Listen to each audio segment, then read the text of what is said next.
नमस्कार। YouTube channel maths era and civil engineering by RP Vyas एवं Teachment app की ओर से मैं आरपी व्यास यानी राजेंद्र भैया G diploma third year 5th semester के उन सभी स्टूडेंट्स का हार्दिक स्वागत एवं अभिनंदन करता हूं जिनको सब्जेक्ट कोड CE 5001 के अंदर A+ ग्रेड लाने की इच्छा है।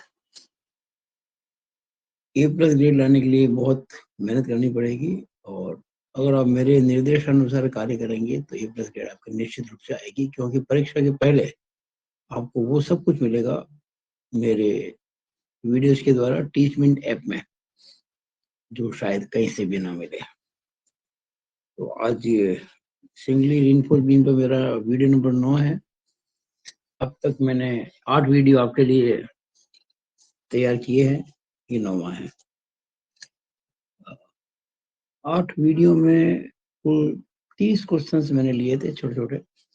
हाँ, कुछ क्वेश्चंस ऐसे भी हैं जो 8 नंबर में आ सकते हैं, कुछ 3 में आ सकते हैं। डिपेंड करता है कि क्वेश्चन की जो इंटेंसिटी क्या है। डिटेल में पूछा जाए तो 8 नंबर का बन जाता है, छोटे में पूछा जाए तो 3 का बन जाता है। मैंने यथासंभव हर क्वेश्चन को बहुत अच्छे से समझाने की कोशिश की है। जितने नंबर का भी हो आप उसके हिसाब से उसको टैकल कर सकते हैं। अब ये क्वेश्चन नंबर 31 देखिएगा। Small p oblique small e यानी कि स्ट्रेस स्ट्रेन डायग्राम। आपको स्ट्रेस स्ट्रेन डायग्राम बताना है और कंक्रीट यानी आरसीसी में कंक्रीट के लिए स्ट्रेस स्ट्रेन डायग्राम कैसा बनता है उस पे आपको लिखना है। ये क्वेश्चन जो आपके आया है, जो मैंने आपको पीडीएफ दी है ना, उसमें पेज नंबर 53 देखिएगा। 8 पे का दूसरा क्वेश्चन है, बड़ा क्वेश्चन था 6 नंबर का। जब 70 नंबर के पेपर में 6 नंबर का सवाल है तो 60 नंबर के पेपर में यह सवाल 8 नंबर का हो सकता है। 2016 स्पेशल के अंदर ये मैं आपको आंसर दे चुका हूँ। इसका उत्तर आपको पहले से दिया जा चुका है। याद कीजिए आप, जब मैंने आपको कुछ एजम्पशंस बताए थे, मान्यताएं बताई थी, उस समय मैंने ये पेज नंबर जो 69 है कोड का, उसमें फिगर 21 बताया था। मैंने अपने उस क्वेश्चन में बनाया भी था। आप देखेंगे मैंने लिखा हुआ already discussed in video number 3। तीसरा वीडियो है, जो जैसे पेज नंबर 33 है ना, 33, वैसे वो पेज नंबर 12 में ही आपको आंसर मिलेगा इसका।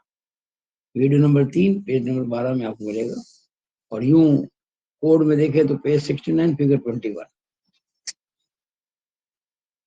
पेज 69 फिगर 21, ये देखिएगा हम डिस्कस कर चुके हैं। पेज 69 फिगर 21, ये स्ट्रेस स्ट्रेन डायग्राम और कंक्रीट हम कंप्लीट इसको डिस्कस कर चुके हैं। ये 2 शेप में होता है। पहले कुछ पोर्शन का होता है पैराबोलिक, फिर होता है स्ट्रेट। ये स्ट्रेस और ये स्ट्रेन। चूंकि मैं इस पे पूरा डिस्कस कर चुका हूँ, इसलिए अभी इस स्टेज पर मैं इस पे चर्चा नहीं करूंगा। ठीक है, ये मैं पूरा अब उस वीडियो को देख लीजिएगा तो आपको समझ आ जाएगा।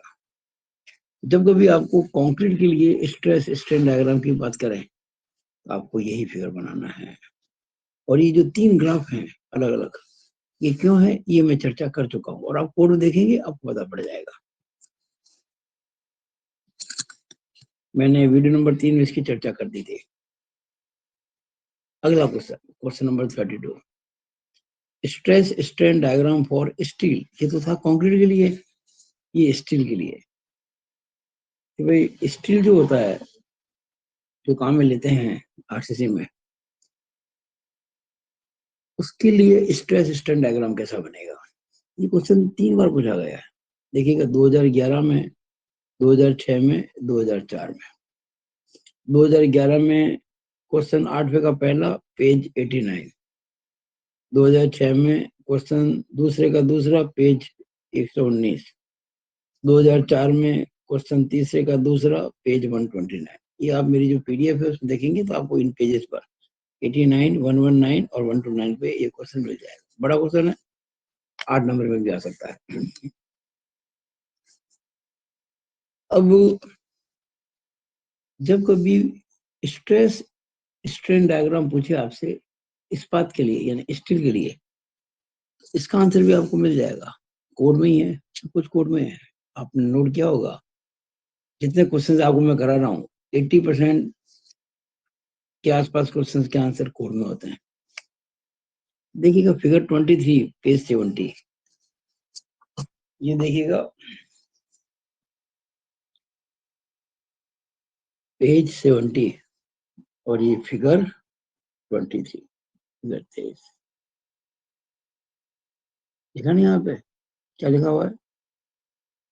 ये लिखा हुआ है representative stress strain curve for reinforcement, यानी कि स्टील। रीइंफोर्समेंट का मतलब ही होता है लोहे की सरिये जो होता है ना, स्टील का। अब इसमें दो डायग्राम है, देखिएगा, एक तो ये वाला है और एक ये वाला है, दो डायग्राम। आपको कुछ फर्क लग रहा होगा, यहाँ देखिएगा ये कर्व पोर्शन ज्यादा है, यहाँ कर्व पोर्शन ना के बराबर है, बहुत कम है। अब ये जो फिगर बनाए गए हैं दोनों, इसको मैंने अपने हिसाब से यहाँ बनाया है, तो आपको अच्छा समझ में आएगा। देखिएगा, वैसे बता दूं, ये जो स्ट्रेस स्ट्रेन डायग्राम है पहला वाला, ये वाला जो नीचे बनाया गया है, ये माइल्ड स्टील के लिए है। देखा ना यहाँ पे, steel bar with definite yield point, इसमें यील्ड पॉइंट डेफिनेट होता है। और ये जो है cold worked deformed bars, deform मतलब एंटी, हमने आपको बताया था ना, HYSD bar, high yield strength deformed bars, ये डिफॉर्म बार्स के लिए, और ये प्लेन स्टील जो होता है उसके लिए है, प्लेन माइल स्टील बार के लिए, प्लेन MS बार्स।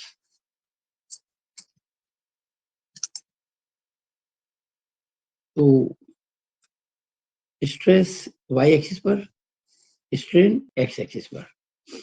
जब आप स्ट्रेस स्ट्रेन का ग्राफ बनाएंगे तो स्ट्रेट लाइन आएगा, और आखिर में जब यील्डिंग होती है, तो आपको पता ना यील्डिंग कब होती है, जब स्ट्रेस कांस्टेंट होने पर भी स्ट्रेन बढ़ती चली जाती है। देखिए स्ट्रेस यहाँ रुक गई, फिर देखो स्ट्रेंथ लगभग वही है और स्ट्रेन बढ़ती जा रही है। आपको याद होगा मैंने कहा था स्टील के लिए जो पार्शियल सेफ्टी फैक्टर होता है वो होता है 1.15। हमेशा स्ट्रेस जो होती है वो उतनी नहीं पहुंचने दी जाती जो कि यील्ड होती है, यानी कि एफ आई में 1.15 का भाग लगा देंगे तो 0.87 तो थोड़ा सा काफी नीचे हो जाएगा। ये माइल स्टील के लिए है, ये शेप ध्यान रखिएगा, क्योंकि ये कोड में बनी हुई है तो कोई दिक्कत नहीं है। अब हम बात करते हैं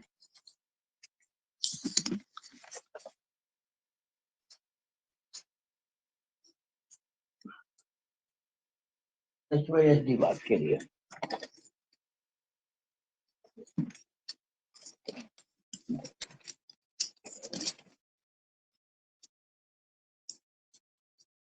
डिफॉर्म बार्स के लिए, डिफॉर्म बार्स के लिए ये जो फिगर है इसमें देखिए ये कर्वेचर ज्यादा है, हालांकि यहाँ पर भी पहले स्ट्रेट लाइन है, फिर थोड़ा सा कर्व है हल्का सा, और फिर ये हॉरिजॉन्टल लाइन दिखेगी आपको यील्डिंग पर। यहाँ पर भी हमने भाग लगाया FI में 1.15 का। अब यहाँ FI की दो वैल्यू होंगी, अगर FE 415 ग्रेड के स्टील है तो FI इक्वल टू 415 न्यूटन पर mm² होगा, और अगर FE 500 ग्रेड का स्टील है तो FI कितना होगा, 500 न्यूटन पर mm²। और ये हमने उसमें जब 1.15 का भाग लगा दिया तो ये 0.875 वाला ये graph, it is graph for 0.875। अच्छा, आपने नोट किया होगा मैंने यहाँ लिखा हुआ ES यानी कि यंग्स मॉडुलस पर steel is equal to 2 × 10⁵ newton per metre square. यानी जब ये ग्राफ बनाया गया है, आपको पता है ना, stress upon strain is equal to Young's modulus होता है। तो स्ट्रेन निकालने के लिए हम स्ट्रेस में यंग्स मॉडुलस का भाग लगाएंगे, तो यंग्स मॉडुलस लेंगे 2 × 10⁵ न्यूटन पर मीटर। यहाँ आप देख रहे हैं ना, यहाँ भी हमने वही लिया, सेम स्ट्रेन तो सेम है, एक में प्लेन के और एक में डिफॉर्म्ड है, उसी को मरोड़ कर रॉड्स बनाई जाती है। ई की वैल्यू सेम लेंगे। अब यहाँ थोड़ा सा आपको मैंने जो कोड में फिगर दिया है ना, उसकी तुलना में थोड़ा सा चेंज कर दिया है। देखिए कोड में तो काफी चीजें मिक्स कर दी गई यहाँ पे, देखिए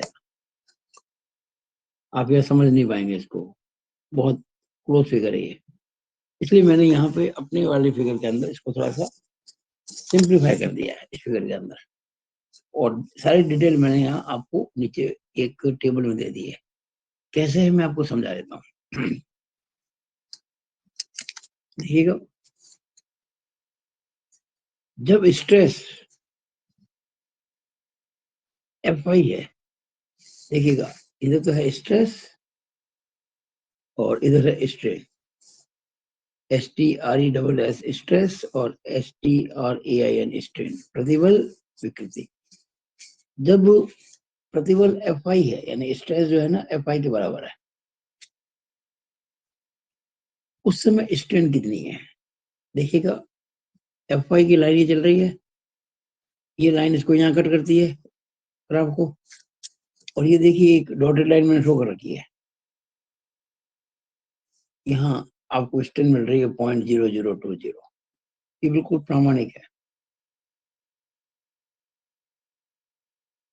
और आप देख रहे हैं जब 0.8 Fi है, ये तो Fi है और ये 0.8 Fi है, यानी यहाँ से यहाँ तक दूरी को मैंने Fi कहा है, ये उसका 80% डिस्टेंस है। तो 0.8 Fi पे आप देखेंगे ये यहाँ पे बिंदु मिल रहा है, और इसको जब सीधा मिलाएंगे तो आपको 0 मिलेगा, 0.0000। तो मैंने क्या बताने की कोशिश की है कि 0.8 Fi जब स्ट्रेस होती है तो स्ट्रेन 0 है, ये देखिएगा। 0.80 Fi, 0.8 Fi को हम 0.80 Fi बोल सकते हैं ना, उस समय स्ट्रेन 0 है। और जब Fi के बराबर की स्ट्रेस है तो स्ट्रेन कितनी है? 0.0020। जब Fi के बराबर, जब Fi के बराबर स्ट्रेस है तो स्ट्रेन है 0.0020। और इसके बीच में कुछ वैल्यूज और आएंगी, जैसे कुछ यहाँ आएगी, यहाँ आएगी, यहाँ आएगी। जितनी वैल्यू आएंगी उसके हिसाब से मैंने स्ट्रेस लिख दिया पे। देखिएगा अगर 0.85 Fi है, 0.85 Fi, स्ट्रेन है 0.0001। अगर ये सब ये उसमें फिगर में लिखी हुई है, अब चिंता ना करें, ये कोई आपको रटनी नहीं टेबल, ये टेबल आपको रटनी नहीं है, ये टेबल बिल्कुल भी आपको याद नहीं रखनी है, क्योंकि सब कुछ कोड में है। जब स्ट्रेस 0.85 Fi है, स्ट्रेन है 0.0001। जब ये 0.90 Fi है तो स्ट्रेन है 0.0003। जब स्ट्रेस 0.95 Fi है तो स्ट्रेन है 0.0007।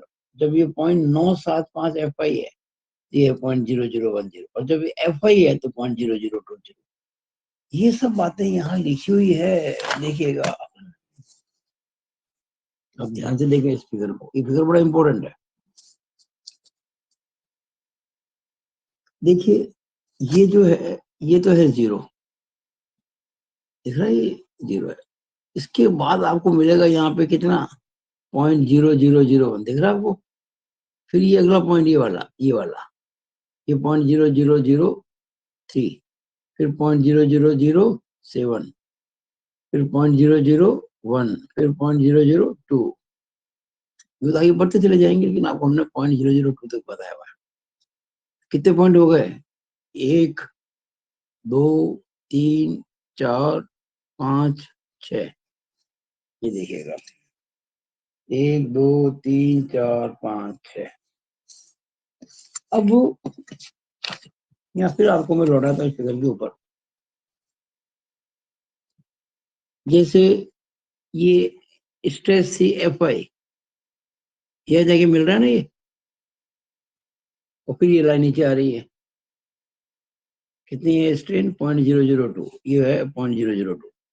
अब देखिए इसके अगले, इससे जस्ट नीचे 0.975 एफ आई, देखिएगा ये मिलेगा आपका 0.975 एफ आई। ये सेकंड, ये ऊपर से दूसरी लाइन देखो आप डॉटेड, ये पहली है ये दूसरी है, ये लाइन ही आगे रुकती है। और इसके बाद जब आप यहाँ इसको नीचे लाएंगे ना, यहाँ पे 0.975 वाले को, ये वाले 0.975 वाले को, तो आपको मिलेगा यहाँ पे ये वाली वैल्यू 0.001। देखिएगा 0.975 एफ आई को मिलेगा 0.001। फिर देखिएगा 0.975 एफ आई के नीचे 0.95 एफ आई है, तो मिलेगा 0.95 एफ आई। ऊपर से तीसरी लाइन, पहली दूसरी तीसरी, जब तीसरी देखेंगे ना आप यहाँ पे, ये आगे मिलती है। और जब इधर लाएंगे नीचे, ये 1 2 3 ये लाइन, ये आप यहाँ आ जाइए, यहाँ पे ये कितना है 0.0007, 0.0007, ये देखिएगा पॉइंट सॉरी 0.95 एफ आई 0.007। इसी तरह से आपको सारे पॉइंट मिल जाएंगे। तो ये बहुत इंपॉर्टेंट फिगर है। ये कई बार आपके 8 नंबर के सवाल भी आ सकते हैं, क्योंकि सारा इसका आंसर आपको दे रखा है कहाँ पे, कोड के अंदर, तो दिक्कत आपको नहीं आनी चाहिए। इस तरह से आपको मैंने इस वीडियो में अब तक 2 क्वेश्चन करा दिए हैं। Question number 31 stress strain diagram for concrete, और question number 32 stress strain diagram for steel. इसमें 2 डायग्राम में, एक तो माइल्ड स्टील के लिए और एक डिफॉर्म यानी कि HYSD बार्स के लिए। अब आप देखें अगला क्वेश्चन, क्वेश्चन नंबर 33। ये पूछा गया है भाई न्यूट्रल एक्सिस क्या होती है, what do you mean by neutral axis, उदासीन अक्ष को आप कैसे समझाएंगे। ये क्वेश्चन 2 बार पूछा गया है, बड़ा क्वेश्चन है, 6 नंबर में आया था, अब 8 में आ सकता है। तो मैं आपको कह चुका हूँ कि कोई क्वेश्चन जरूर नहीं 8 में, कभी 3 में आ जाए, 8 में आ जाए, कभी ऑब्जेक्टिव में ऐसा कोई मैसेज आ जाए, इसका कोई MCQ आ जाए। फिलहाल जो क्वेश्चन का जो मेरे पास रिकॉर्ड है इसका, वो ये है 2020 में आया हुआ, 2020 के पेपर में क्वेश्चन नंबर 4 का पहला, पेज नंबर 23 PDF में, और 2018 के पेपर में ये है क्वेश्चन नंबर 3 का पहला, पेज नंबर 35 पर। अब उदासीन अक्ष तो बहुत सिंपल चीज है भाई, आप पढ़ चुके हैं ना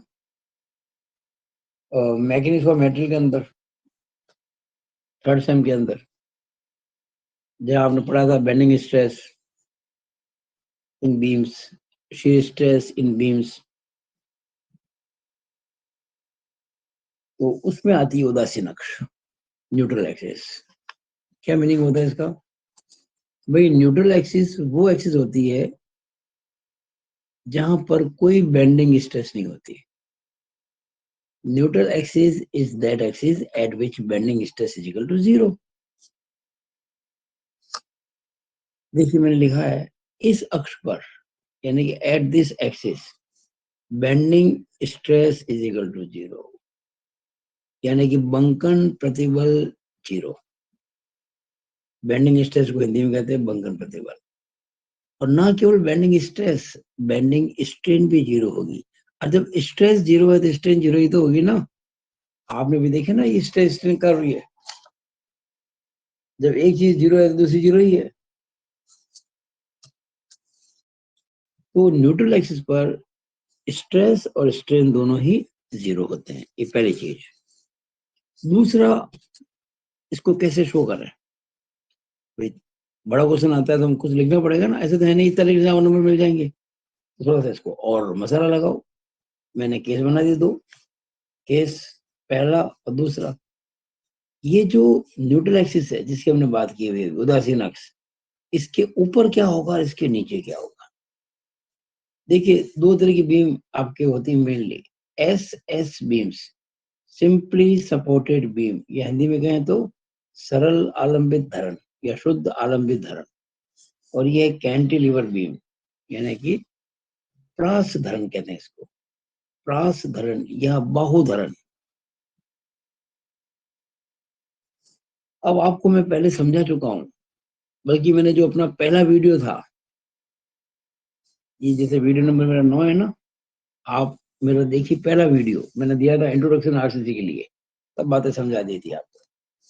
तो सिंपली सपोर्टेड बीम में नीचे टेंशन होता है, ऊपर कंप्रेशन होता है, यानी कि न्यूट्रल एक्सिस है ना, उसके ऊपर क्या होगा, कंप्रेशन, और न्यूट्रल एक्सिस के नीचे क्या होगा, तनाव यानी कि टेंशन।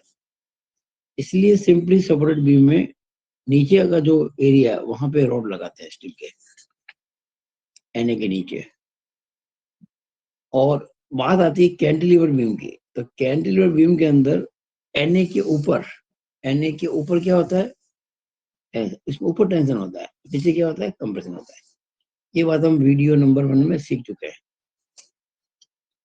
और क्या लिखेंगे कि भाई उदासीन अक्ष की जो डेप्थ होती है, डेप्थ ऑफ न्यूट्रल एक्सिस, उसको हमेशा एक स्टैंडर्ड नोटेशन है एक्स यू, ध्यान दीजिएगा, एक्स यू लगा देते हैं। X U is a notation to represent depth of neutral axis.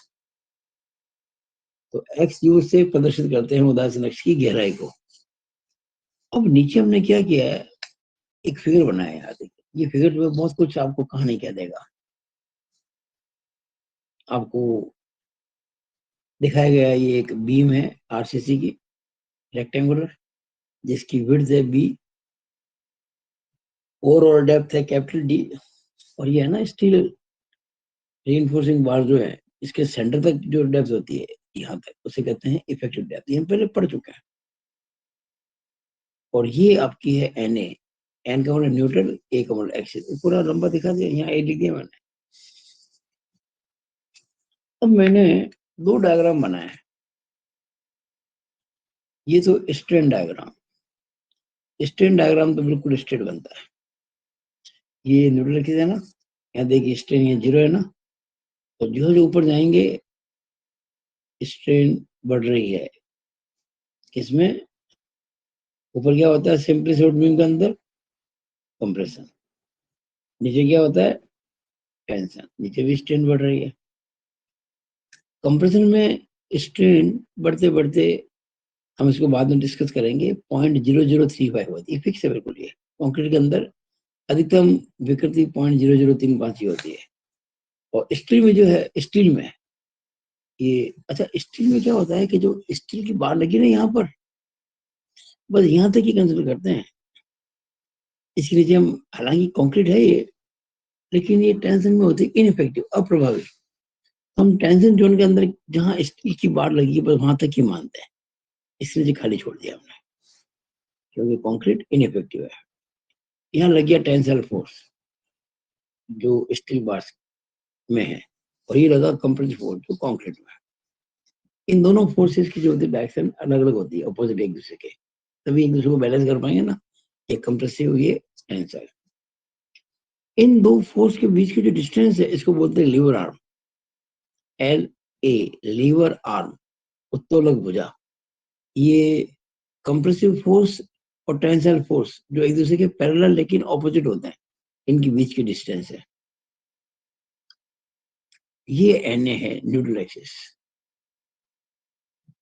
तो मैंने इस बात को समझाने की कोशिश की है कि न्यूट्रल एक्सिस के ऊपर सिंपली सपोर्ट बीम में कंप्रेशन है, नीचे टेंशन है।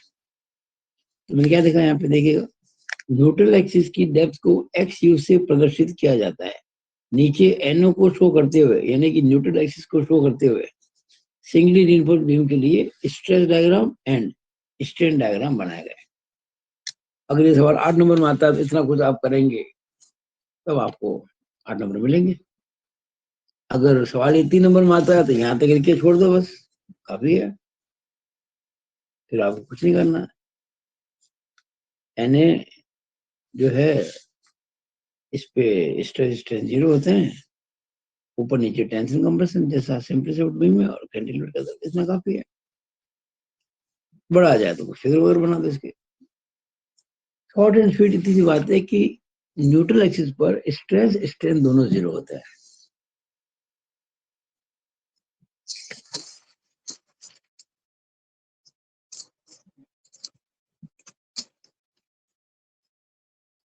ये क्वेश्चन बहुत बार आया हुआ, बहुत बार आया हुआ है। Question number 34, what do you mean by balanced section?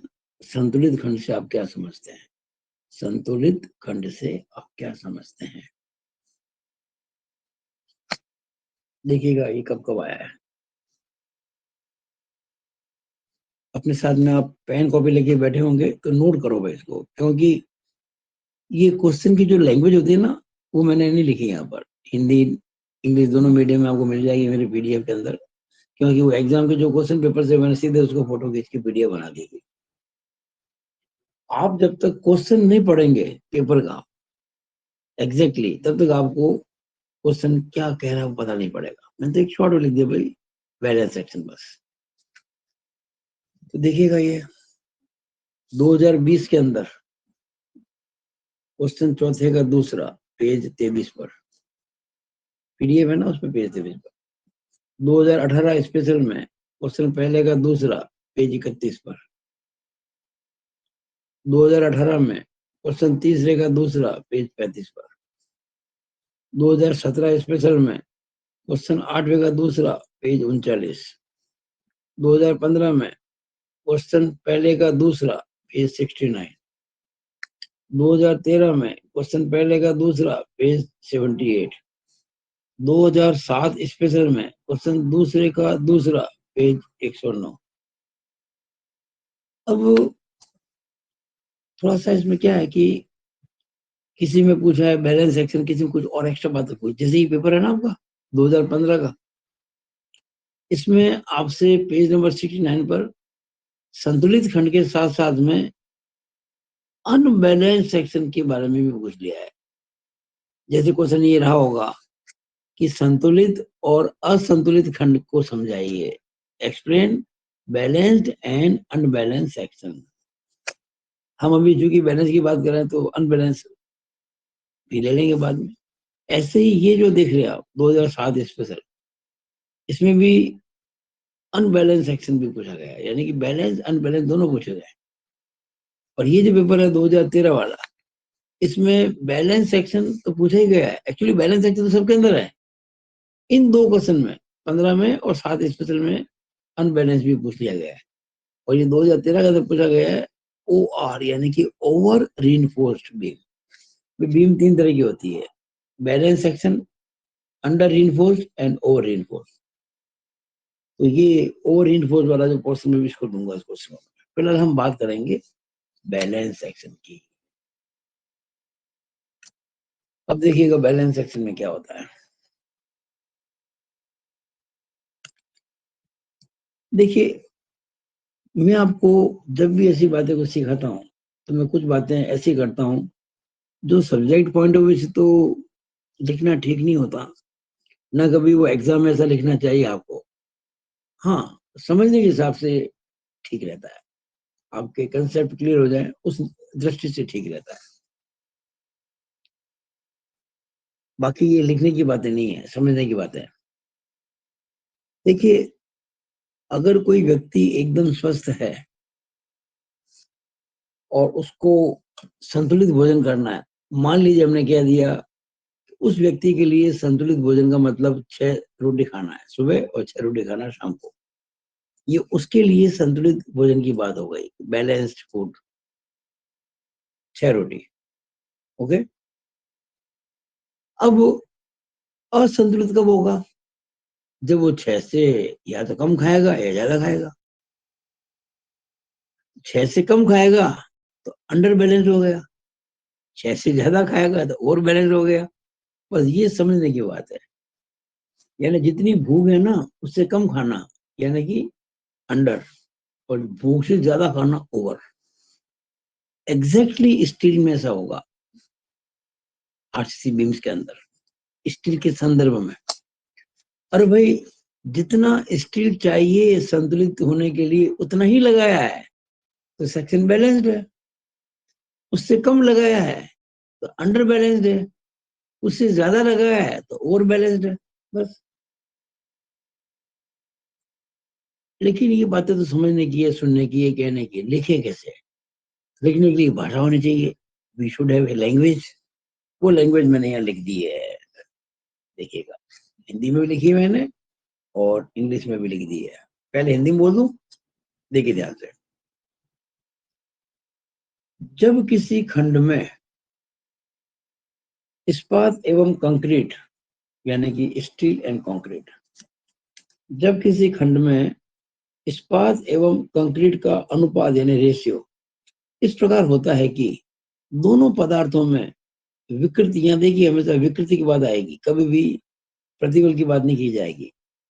Under, over या बैलेंस सेक्शन हो ना, उसमें स्ट्रेन के संदर्भ में बातें होती हैं, स्ट्रेन के संदर्भ में, स्ट्रेस में नहीं होती है।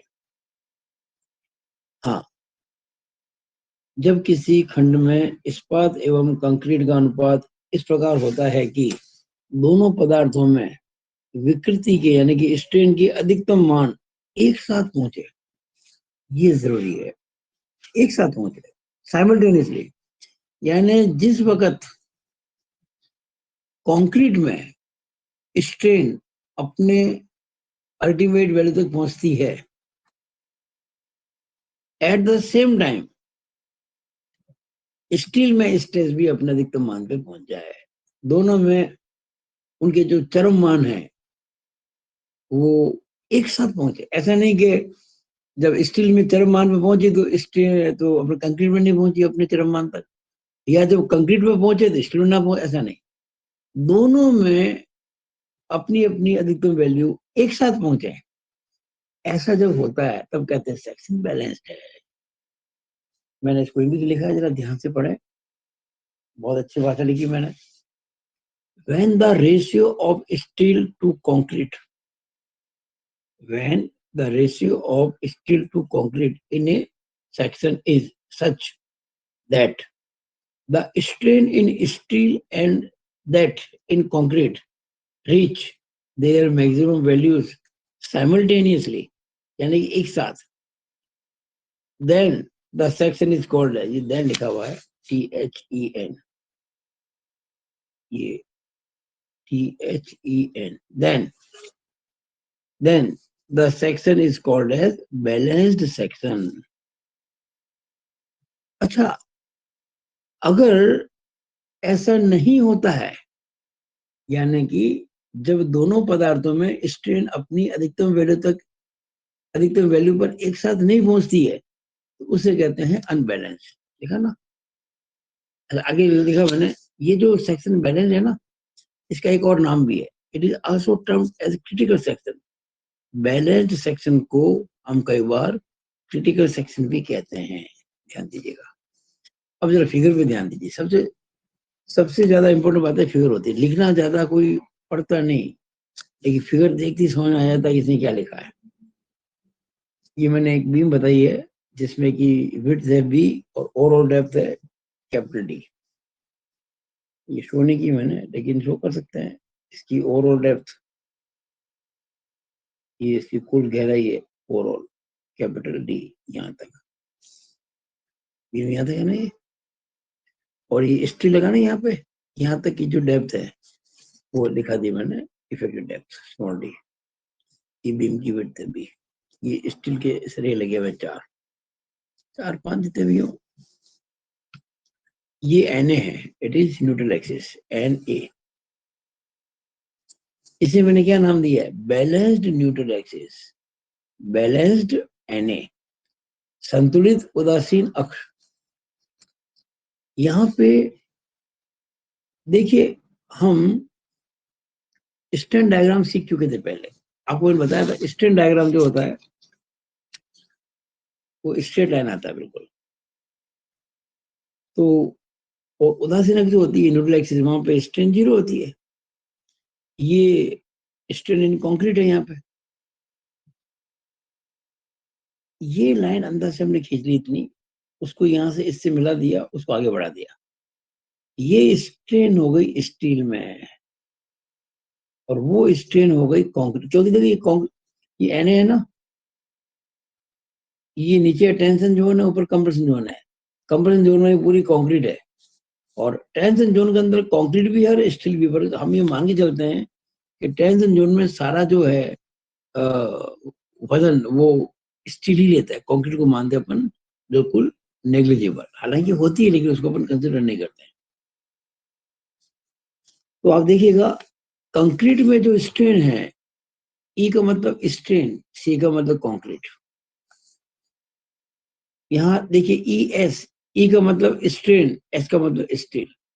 तो यहाँ जो ई एस है वो कितनी है, ई एस बराबर ई एस वाई। देखिए जब भी बात चलती है ना स्टील की, तो ईल्डिंग की बात होती है, ईल्डिंग। तो यहाँ ई एस वाई का मतलब है yield stress, yield stress in steel. जब बात चलती है कंक्रीट की, ईसी, तो वहां पर EC equal to EC U है।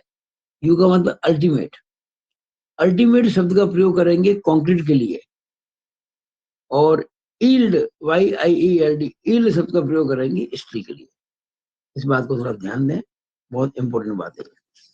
तो ईसी जो है वो ईसीयू के बराबर पहुंच जाती है, मैक्सिमम यानी अल्टीमेट। और जो ईएस है स्टील में स्ट्रेन, वो अपनी ईल्ड पॉइंट पे पहुंच जाती है ईएस वाई तक, और दोनों एक साथ पहुंचती हैं। जिस समय यहाँ ईएस वाई है, एट द सेम टाइम वहां पर ईएस यू है। तो ये सेक्शन कहलाता है बैलेंस्ड। हालांकि ये सेक्शन केवल काल्पनिक है, वास्तव में कभी ऐसा सेक्शन नहीं मिलता है। या सेक्शन होते हैं अंडर या होते हैं ओवर, डिटेल में हम बात करेंगे इसकी इसी वीडियो के अंदर भी। लेकिन परिभाषा जो होती है बैलेंस सेक्शन की, संतुलित खंड का मतलब क्या, वो ये होता है जो मैंने आपको लिखा है, ये आपको अच्छे से याद करना। बिल्कुल मैंने अच्छा फिगर बना दिया है, मैंने हिंदी में लिख दिया है, मैंने इंग्लिश में लिख दिया है। मुझे आशा है कि आप लोगों ने इसको अब तक उतार लिया होगा। अब देखिएगा ये इसी क्वेश्चन चल रहा है, इसके विपरीत यानी बैलेंस सेक्शन में क्या होता था कि कंक्रीट और स्टील में अपने अपने अधिकतम जो वैल्यू होती है स्ट्रेन की, वो बराबर एक साथ पहुंचती है। स्ट्रेन स्ट्रेन इन कंक्रीट की मैक्सिमम वैल्यू और स्ट्रेन इन स्टील की मैक्सिमम वैल्यू होती अलग अलग है, लेकिन पहुंचती अपने अधिकतम मानों तक एक साथ है। इसके विपरीत यदि दोनों पदार्थों में उनकी अधिकतम विकृतियों के मान एक साथ नहीं पहुंचे, यानी कभी तो कंक्रीट में स्ट्रेन पहुंच जाए पहले, तो स्ट्रेस में स्टील में नहीं पहुंचे, और कभी स्टील में पहुंच जाए तो कंक्रीट में नहीं पहुंचे, तो उस अवस्था में वो जो सेक्शन होता है, उस सेक्शन को कहते हैं असंतुलित है, वो अनबैलेंस्ड है, वो बैलेंस्ड नहीं है। अब बैलेंस नहीं होगा तो दो बातें होंगी, या तो अंडर या ओवर। या तो अंडर बैलेंस को बोलते हैं, कुछ शब्द आते हैं इसके लिए, अधि और अति। अधि का मतलब अंडर, अति का मतलब ज्यादा यानी कि ओवर। फिलहाल मैंने आपको इस क्वेश्चन में बताने की कोशिश की है। ये जो क्वेश्चन है संतुलित खंड का, इसके साथ ही कुछ क्वेश्चन में पूछा गया था कि असंतुलित खंड क्या होता है। तो असंतुलित खंड वो होता है जो संतुलित ना हो। Unbalance section is that section which is not balance. Balance के अंदर stresses in steel and concrete एक साथ पहुंचती है अपने अपने अधिकतम मानों तक, और अनबैलेंस में ये दोनों स्ट्रेसेस अपने अधिकतम मानों पर, दोनों स्ट्रेन अपने अधिकतम मानों तक एक साथ नहीं पहुंचती है। बस आगे चलते हैं। क्वेश्चन नंबर 35, ये बहुत इंपॉर्टेंट है, ध्यान रखना, it is very much important. Question number,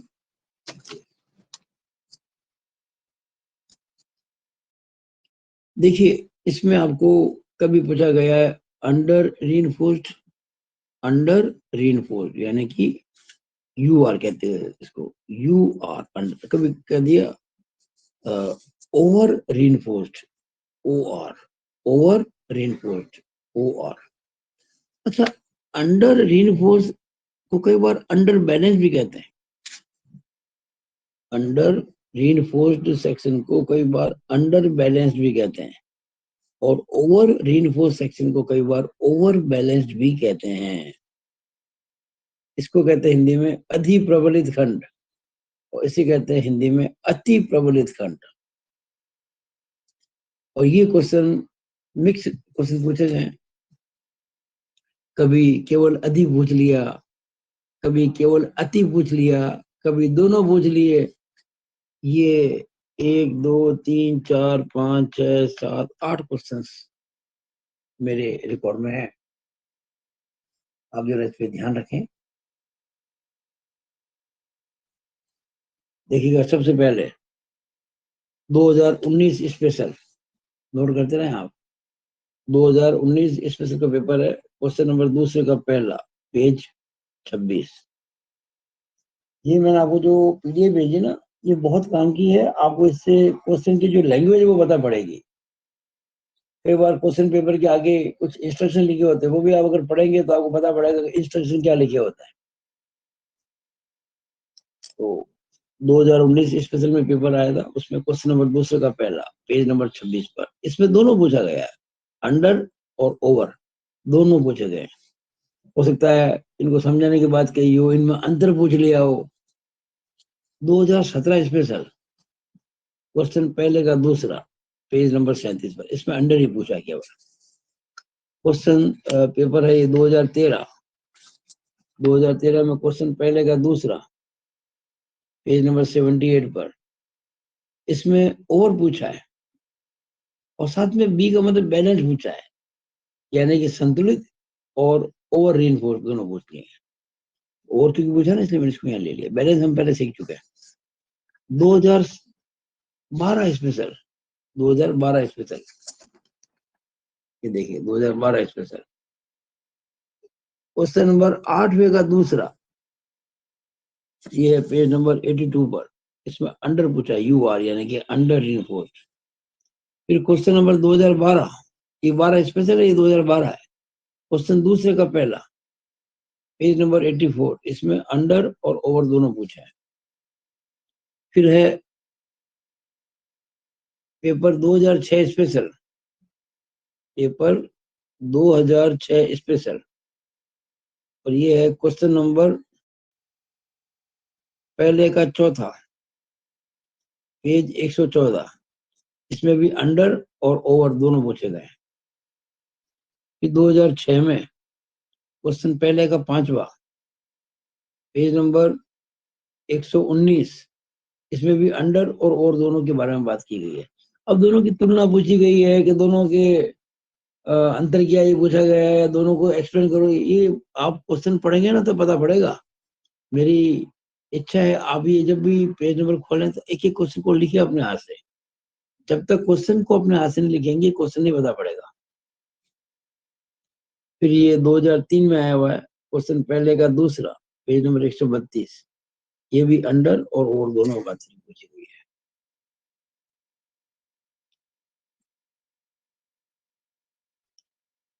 अब देखिए, हम अंडर और ओवर रीइंफोर्स दोनों की बात करेंगे। अंडर की बात भी करेंगे, ओवर की भी करेंगे। और इन दोनों में ये फिगर बड़ा इंपॉर्टेंट है। ये फिगर मैंने बहुत मन से बनाया है, बहुत अच्छे ढंग से बनाया है। ये फिगर जो है, ये बहुत ज्यादा मैंने क्लियर किया है फिगर को। अभी आप समझाऊंगा एक एक पॉइंट, क्योंकि ये फिगर ही इस क्वेश्चन की आत्मा है, आंसर की। और ये आपको इतना अच्छा समझाऊंगा कि आप कभी इसको नहीं भूलेंगे। पहले तो आप ये लैंग्वेज पढ़ लें, यू आर की, अंडर रीइंफोर्स की आप ये जो लैंग्वेज। देखिए, मैंने आपको एग्जांपल दिया था, जितनी जरूरत है उतनी खाएं, बैलेंस। कम खाएं, अंडर। ज्यादा खाएं, ओवर। जितना स्टील लगाना है उतना ही लगाएं, बैलेंस। उससे कम लगाएं अंडर बैलेंस, उससे ज्यादा लगाएं ओवर बैलेंस। अब क्या होगा, अगर आप स्टील जितना लगाना है उससे कुछ कम लगाएंगे, देखिए जब एरिया घटता है ना तो स्ट्रेस बढ़ जाती है। जब एरिया कम होगा तो स्ट्रेस बढ़ जाएगी। स्ट्रेस क्या होती है, फोर्स अपॉन एरिया। आपने एरिया कम कर दिया, स्ट्रेस बढ़ जाएगी। तो क्या होगा कि जब अंडर बैलेंस सेक्शन होता है तो स्टील में स्ट्रेस अपने अधिकतम मान पर पहले पहुंचती है।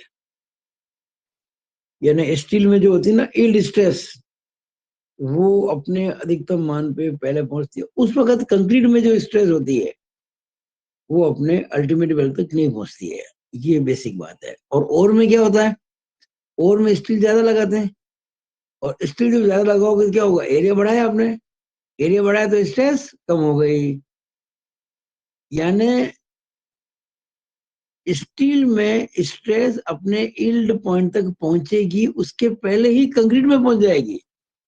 यानी कंक्रीट में जो ये जो स्ट्रेस है वो अपने अल्टीमेट वैल्यू पर पहुंच जाएगी, और स्टील में तब तक नहीं पहुंचेगी। यानी पहले पहुंचेगी कंक्रीट में, उसके बाद पहुंचेगी स्टील में। और अंडर में पहले पहुंचेगी अधिकतम वैल्यू स्ट्रेस की स्टील में, फिर कंक्रीट। ये बेसिक बोल देता हूँ। लैंग्वेज लैंग्वेज जरूरी है। When percentage of tensile steel, when percentage of tensile steel is less than that for balance section, the section is called as UR section, यानी कि under reinforced section। यानी जो स्टील का जो प्रतिशत लगाया ना आपने बीम के सेक्शन में, वो बैलेंस सेक्शन से कम है, लिखा ना साहब, इज लेस देन, तब उसको कहते हैं under reinforced, under balance section. आगे देखिएगा इसमें होता क्या है, when strain in steel reaches its yield value, यानी कि जब स्टील में जो प्रतिबल है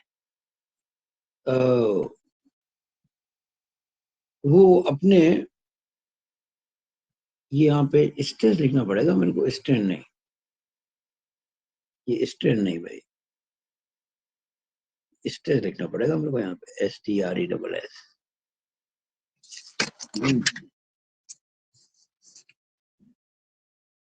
पर अगर सब जगह मैंने स्ट्रेन लिखा है ना, सॉरी स्ट्रेन लिखेंगे, गलत ध्यान रह गया मेरे को, स्ट्रेन ही होगा ये, स्ट्रेस नहीं होगा। पहले कह चुका था ना कि लिमिट स्टेट मेथड के अंदर अपन स्ट्रेन को लेते हैं, ना कि स्ट्रेस को। मैंने आपको बताया था, ये देखिए बात आप यहाँ पे, यहाँ हर चीज को स्पष्ट कर चुके पहले से। यहाँ हर जगह मैंने स्ट्रेन का है, कई बार मैंने आपको स्ट्रेस वर्ड यूज नहीं किया, स्ट्रेन का है, ये का मतलब स्ट्रेन। कई बार मैंने स्ट्रेस वर्ड यूज नहीं किया, ध्यान दीजिएगा। तो ये लगातार जब रात को जग के काम करते हैं तो ये कभी कभी थोड़ी सी बोलने में गलतियां हो ही जाती हैं। एक मिनट मैं इसको बढ़ा देता हूँ वापस, ये स्ट्रेन सही था, मैंने इसको काट के स्ट्रेस कर दिया था, मैं वापस स्ट्रेन कर देता हूँ क्योंकि मैंने बिल्कुल सही लिखा था।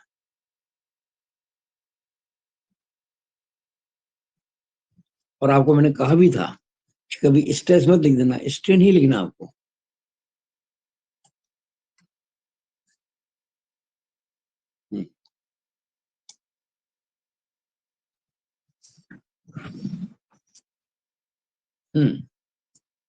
देखिएगा, when percentage of tensile steel in is less than that for balance section, the section is called as under reinforced section।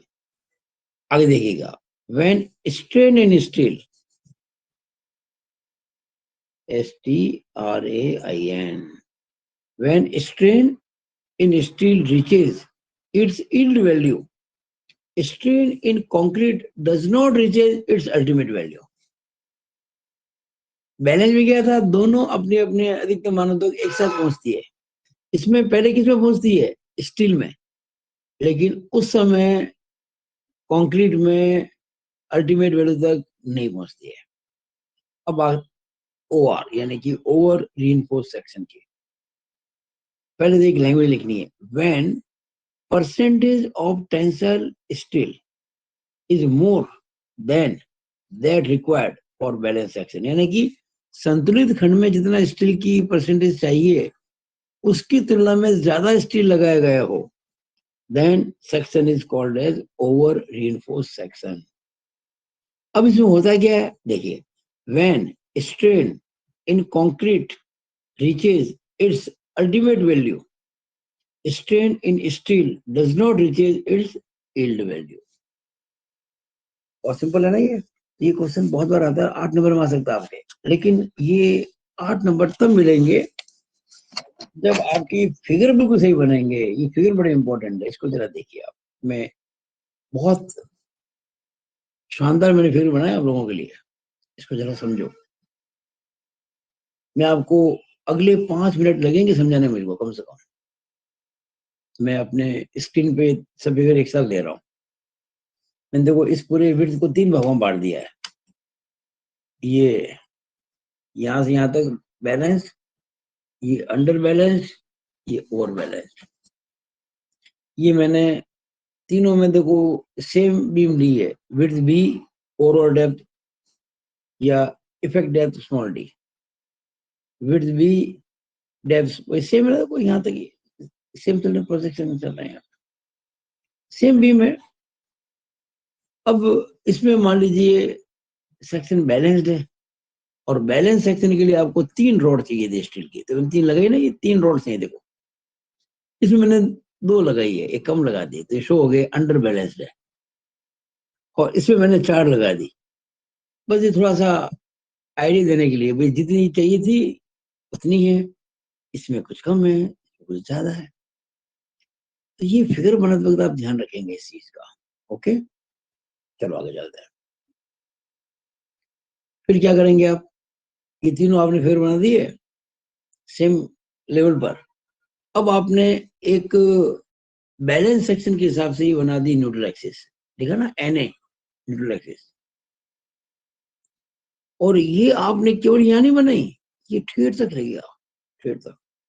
ये लाइन जो देख रहे बैलेंस वाली, आपको तो आखिर तक मिलेगी, क्योंकि कंपैरिजन सारा इसी से होगा। अब आप क्या करेंगे, ध्यान से देखना इस चीज को, जो बात बता रहा हूँ उसको ध्यान से, वरना ये फिगर आपसे सही नहीं बनेंगे। अब देखिएगा, ये सेक्शन है अंडर बैलेंस। अच्छा, अंडर बैलेंस में क्या होता है, स्टील थोड़ा कम होता है।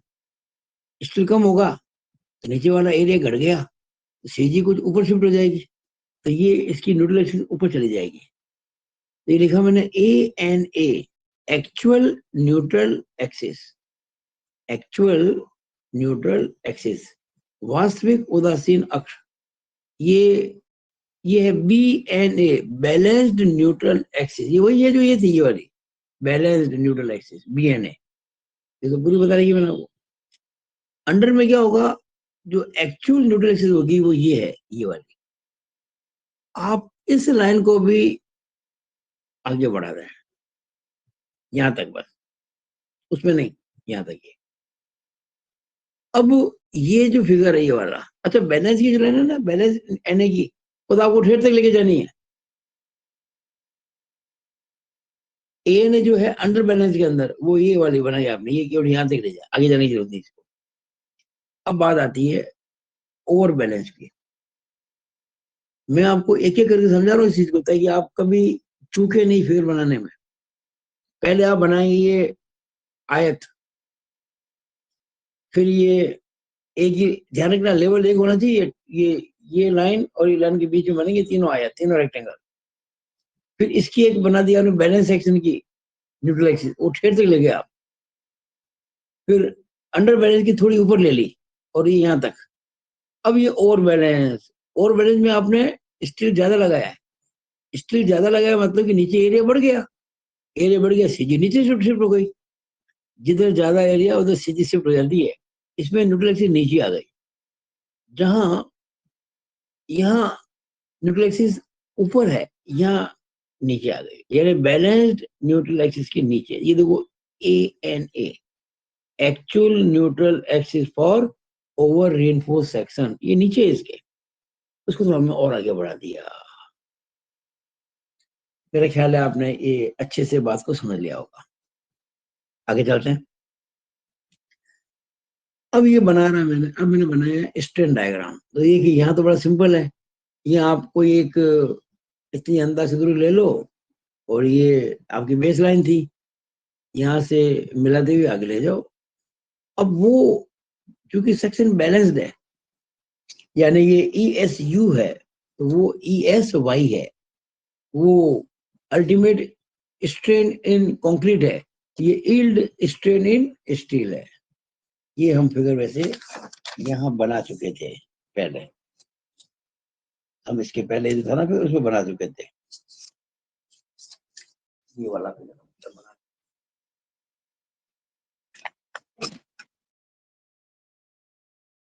अब इसकी बात करते हैं, जरा ध्यान दीजिएगा। अब बहुत महत्वपूर्ण बात बताने जा रहा हूँ, बहुत इंपॉर्टेंट है ये। पहले तो ये हो गया भाई कि इसकी जो एक्चुअल न्यूट्रल एक्सिस ऊपर वाली है, ये बना दी मैंने बेस लाइन। देखिए ये ना, ये वाली बेस लाइन है, ये आधा रेखा, ये वाली। और ये है एक्चुअल न्यूट्रल एक्सिस, इसको यहाँ स्ट्रेन 0 हो गई। मैंने आपको क्या कहा था, अंडर रीइंफोर्स के अंदर स्टील में स्ट्रेन अपने यील्ड वैल्यू तक सबसे पहले पहुंचती है। अब बताइए ESY ये ठीक नहीं थी ना, ESY बैलेंस के लिए उतनी ही मैंने यहाँ ले ली। ये खास बात समझना, यानी आप देखो जितनी लाइन की लंबाई ये है ESY ये वाली, उतनी आपने इस बेस लाइन के यहाँ ले ली। ये पॉइंट आ गया। अब ये पॉइंट तो है इसका स्टील के लिए, उतनी देखिए वो आपकी थी बेस लाइन, ये थी आपकी बेस लाइन। अब आप क्या करें, और वो थी आपकी ANA, actual neutral axis. Actual neutral axis इस बेस लाइन को कहाँ काटती है, ये यहाँ काटती है, यहाँ पे काटती है। तो इस पॉइंट को ध्यान दीजिएगा, इस पॉइंट को, ये जो है ना ESY वाले, इस पॉइंट को इससे मिलाकर आगे बढ़ा तो आप क्या देखेंगे, ये स्ट्रेन जो है EC यानी कि स्ट्रेन इन कंक्रीट, ये ECU से कम है। ये ECU थी, ये देखिएगा, ये ECU है, ये ECU है, ये उससे कम है। क्यों? क्योंकि ये अंडर बैलेंस्ड है। अब मैंने काम और किया है, मैंने कहा कि अगर कंक्रीट में स्ट्रेन यहां तक पहुंचे ECU तक, तो क्या होगा। अब चूंकि ANA ये है ना एक्चुअल न्यूट्रल एक्सिस, तो ये है। अब मैंने क्या किया, उस पॉइंट को, ये तो ESU से कम है, मैं इसको ESU के बराबर ले जाऊं, और अगर मैं अब NA जहां काटती है बेस लाइन को, वहां से मिला के आगे बढ़ाऊं, ये वाला, ये जो स्ट्रेस देख रही हो ES, स्ट्रेन इन स्टील, ये यील्ड स्ट्रेन से ज्यादा हो गई। यानी कि जिस समय कंक्रीट में स्ट्रेन पहुंचेगी अपने अल्टीमेट वैल्यू पे, उस समय स्टील में जो स्ट्रेन है वो यील्ड स्ट्रेन से ज्यादा हो जाएगी। तो ये बातें मैंने यहाँ सब लिखी है, समझिए जरा ध्यान से। मैंने पहले क्या लिखा है, XU मैक्स, यानी कि बैलेंस सेक्शन के लिए, मैक्स का मतलब तो बैलेंस, XU मैक्स का मतलब बैलेंस सेक्शन के लिए NA की डेप्थ, ये है XU यानी कि डेप्थ ऑफ न्यूट्रल एक्सिस। इसमें जो XU है, न्यूट्रल एक्सिस की डेप्थ है, वो XU बैलेंस से कम है, बिल्कुल कम है। देखो ये वैल्यू तो कम है, वो ज्यादा है। अगला क्या है, AST area of steel is less then ASD max, max का मतलब बैलेंस। आगे देखिएगा, ES is more than ESY, ये देखिएगा ES, ये ESY से ज्यादा है। कब? when EC is equal to ESU, यानी कंक्रीट में जो स्ट्रेन है वो अल्टीमेट वैल्यू के पहुंचेगी, उस समय स्ट्रेन जो है स्टील में वो ईल्ड वैल्यू से ज्यादा हो जाएगी। आगे क्या लिखा मैंने, EC is less then ECU, बिल्कुल है ये देखो ईसी ये रही और ईसीयू से कम है। कब, जब ईएस जो है वो ईएस वाई के बराबर है, यानी कि strain in steel is equal to strain in steel at yield point. ये बात मैं पहले कह चुका था। अब जरा इस पे आ जाओ। इसमें ये है ओवर बैलेंस। ओवर बैलेंस होते ये एक्चुअल न्यूट्रल एक्सिस नीचे आ गई। जैसे ही एक्चुअल न्यूट्रल नीचे आएगी, इसका मतलब एक्सयू जो है ना, एक्सयू डेप्थ ऑफ एनए वो एक्सयू बैलेंस से ज्यादा है। Area of steel AST is more than AST max, यानी एएसटी बैलेंस्ड। अब यह ध्यान रखिएगा, आपको एक काम तो हमेशा करना है, जैसे मैंने यहाँ ई एस वाई और ई सी यू बनाया ना, वो डिस्टेंस वो दूरी लेके इतनी, ये E S U sorry E C U और E S Y exact distance वो लेके यहाँ भी आपको बनाना है। देखिए मैंने बनाया ना ये ई सी यू और ये ई एस वाई। अब जरा ध्यान देखें, मैंने आपको अभी एक बात बताई थी, ओवर बैलेंस में जब स्ट्रेन, मैंने कहा था क्योंकि आपने स्टील ज्यादा लगाया है तो स्टील में स्ट्रेस कम हो जाएगी और कंक्रीट में पहले पहुंचेगी। तो कंक्रीट में पहुंचेगी कितनी, अपने अल्टीमेट वैल्यू के बराबर, यानी कि ई सी यू, और ये ई सी यू है, ये देखिए यहाँ तक पहुंच गया ना। लेकिन इस बार ये देखो बेस लाइन तो ये बेस लाइन है और ये एक्चुअल न्यूट्रल एक्सिस है, यहाँ 0.0 हो गया। इस बार क्या करेंगे, वो पहुंच गई अपनी अल्टीमेट वैल्यू तक, उसको मिलाएंगे यहाँ से और यहाँ आ जाएगा ये देखिए ये जो स्ट्रेन है, ये वाली स्ट्रेन ई एस, यानी कि स्टील में स्ट्रेन, वो अपनी यील्ड वैल्यू से कम है। देखो लिखा मैंने यहाँ पे, E S is less than E S Y, strain in steel is less than that at yield point. कब, जब कंक्रीट में जो स्ट्रेन है वो अपने अल्टीमेट वैल्यू के बराबर है तब। लेकिन मान लीजिए कि हम स्टील में स्ट्रेस यहां तक पहुंचाए, यहां तक अगर यहां पहुंचाएंगे यानी पूरी वैल्यू इसकी यील्ड वैल्यू तक, उस केस में कंक्रीट में कहाँ पहुंच जाएगी, देखो बेस लाइन तो वही है आपकी और एक्चुअल न्यूट्रल ये वाली है आपकी। तो इस पॉइंट को जो पूरी ये आपको लेनी है ई एस वाई के बराबर, और ये आगे चला जाएगा, ये चला जाएगा, वो हो जाएगा आपको ईसी स्ट्रेन इन कंक्रीट, जो कि ईसीयू से यानी कि अल्टीमेट वैल्यू जो स्ट्रेन की उससे ज्यादा हो गई। लिखा मैंने, आप देखिए EC is greater than ECU, concrete में स्ट्रेन अपनी अल्टीमेट वैल्यू से ज्यादा है। कब, जब strain in steel is equal to E S Y, यानी कि अपनी यील्ड स्ट्रेन के बराबर है। ये कहलाता है O R section, over reinforce section. ये कहलाता है U R section, under reinforce section. ये कहलाता है बैलेंस सेक्शन। यहाँ एक्स यू जो है डेप्थ ऑफ एन ए, वो एक्स यू बैलेंस के बराबर है। यहाँ जो एक्स यू है वो एक्स यू बैलेंस से कम है। यहाँ जो एक्स यू है यानी कि डेप्थ ऑफ एन ए, वो एक्स यू बैलेंस से ज्यादा है। मैं चाहता हूँ कि ये फिगर आप बहुत अच्छे प्रैक्टिस कर लें, क्योंकि सवाल 8 नंबर में आ सकता है भाई। मैं बता दूं आपको, ये क्वेश्चन 8 नंबर में आने लायक है कि संतुलित असंतुलित खंडों को समझाओ, या संतुलित ये कहते हैं इसको अधिप्रबलित और अति प्रबलित खंडों को समझाइए। Explain balance section, under balance section and over balance section, या बैलेंस्ड सेक्शन। इसके बाद कह सकते हैं अंडर रीइंफोर्स और रीइंफोर्स। लैंग्वेज बदल सकते हैं लेकिन बात वही है। अब इस वीडियो का लास्ट क्वेश्चन, ये क्वेश्चन भी आ सकता है 3 नंबर में, इसके 8 नंबर में आने की चांसेस नहीं है। ये क्वेश्चन नंबर 36 में है भाई, इट इज क्वेश्चन नंबर 36। ये 2012 स्पेशल में आया हुआ है। मैंने कोशिश की है आपके सिलेबस, देखिए सिलेबस देखते हैं ना तो लगता है कुछ भी नहीं है, 4-5 लाइन लिख दी सिलेबस में, लेकिन डीप में जाते पता पड़ता है ये बहुत डिटेल्ड है आपका सिलेबस। ये बहुत छोटा लिखा है आपके सिलेबस के अंदर, बातें लिखी नहीं पूरी। 2012 स्पेशल में आया हुआ है। क्वेश्चन नंबर पहले का पहला है, पेज नंबर 80 पर। बड़ा अच्छा क्वेश्चन है ये। और ये क्वेश्चन मुझे जहां तक अनुमान है बहुत ज्यादा पूछा जाता है।